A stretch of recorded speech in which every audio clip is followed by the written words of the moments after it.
Coulomb पवित्रम जननी कृतार्था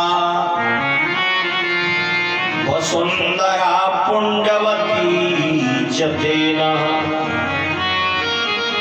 अपार संवे सुख सागरेस्मिन् लीनं परे ब्रह्मण्यस्य चेतः। महाराज इधर महाराज सुखदेव जी बोले, हे राजन,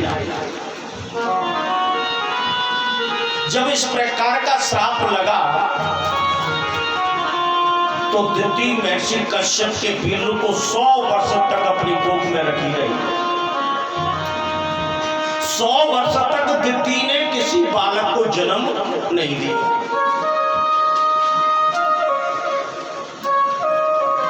अब तो चारों दिशाओं में अंधकार फैलने लगा।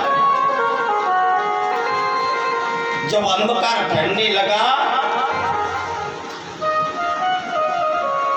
तो सभी देवता हाहाकार करने लगे। एक दिन महाराज नारद जी अंधकार का कारण पूछने के लिए ब्रह्मा जी के पास में गए। ब्रह्मा जी ने कहा, भैया प्रजापत्यम तु ततेजः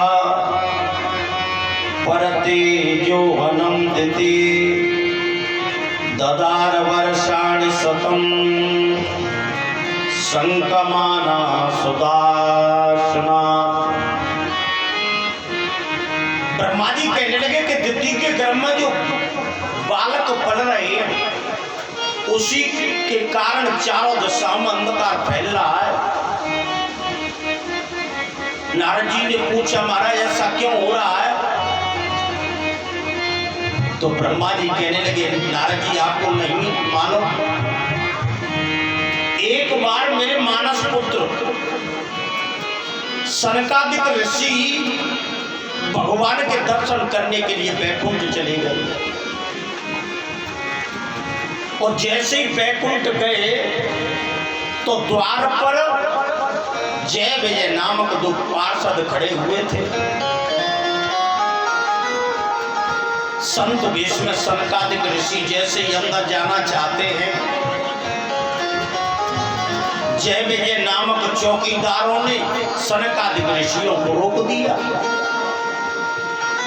और जैसे ही रोका सनकादिक ऋषि खड़े रह गए। सनकादिक ऋषि कहने लगे, आपको मालूम नहीं है हम परमात्मा के दर्शन करने के लिए आए हैं। भक्त और भगवान में दूरी कैसी? भक्त और भगवान के बीच में चौकीदार कैसा? भक्त और भगवान के बीच में महाराज ये पार्षद कैसे? सनकादिक ऋषियों को क्रोध आ गया। सनकादिक ऋषियों ने तुरंत ही अपने कमंडल से जल लिया और जल लेकर के श्राप देते हुए कहने लगे, हे जय विजय, तुम इस स्वर्ग लोक में रहने के अधिकारी नहीं हो, इसलिए हम तुमको श्राप दे रहे हैं, तुम मृत्यु लोक में चले जाओ। जय विजय नामक चौकीदार हाहाकार करने लगे। अंदर भगवान को मालूम पड़ा, विष्णु भगवान दौड़ करके आए, आकर के पूछा तो सनकादिक महाराज जय विजय नामक चौकीदार पैरों में गिर पड़े। महाराज इसमें हमारी क्या गलती है? संतों ने श्राप दे दिया, हम तो आपकी चौकीदारी तो कर रहे थे। भगवान कहने लगे, भैया आप कुछ नहीं कर सकता। क्यों? क्योंकि मैंने तो पहले कह दिया है कि क्या मोरा बचन चाहे पड़ी जाए पीता, मोरा बचन चाहे पड़ी जाए पीता, मोरा बचन चाहे पड़ी जाए पीता, संत बचन धर की का, संत बचन धर होके बुरी अब तो महाराज चौकीदारों से भगवान कहने लगे, भैया जो संतों ने जो वचन दे दिया वो असत्य नहीं हो सकता, मेरा दिया हुआ वचन असत्य हो सकता है। तुम मेरे चौकीदार हो, इसलिए मैं तुमको एक आशीर्वाद दे रहा हूं। तुम इस समय तो मृत्यु लोक में चले जाओ, लेकिन जब मृत्यु लोक में जाओगे तो तुम्हारा वध मेरे ही हाथों से होगा। तुम यूं के त्यों ही अपने अपने स्थान पर आ जाएंगे। उसी समय महाराज जय विजय नामक पार्षद वैकुंठ से निकल करके मृत्यु लोक में आ रहे हैं। नाना प्रकार के अत्याचार हो रहे हैं। अब तो महाराज गायों के स्तनों से रक्त बहने लगा, पीप की दुर्गंध आने लगी। आकाश में राक्षसियां हाथ में त्रिशूल लेकर के खुले केसों से दौड़ने लगी। चारों तरफ से पत्थरों की वर्षा हो रही है, धूल भरी आंधी आ रही है, सब लोग हाहाकार कर रहे हैं।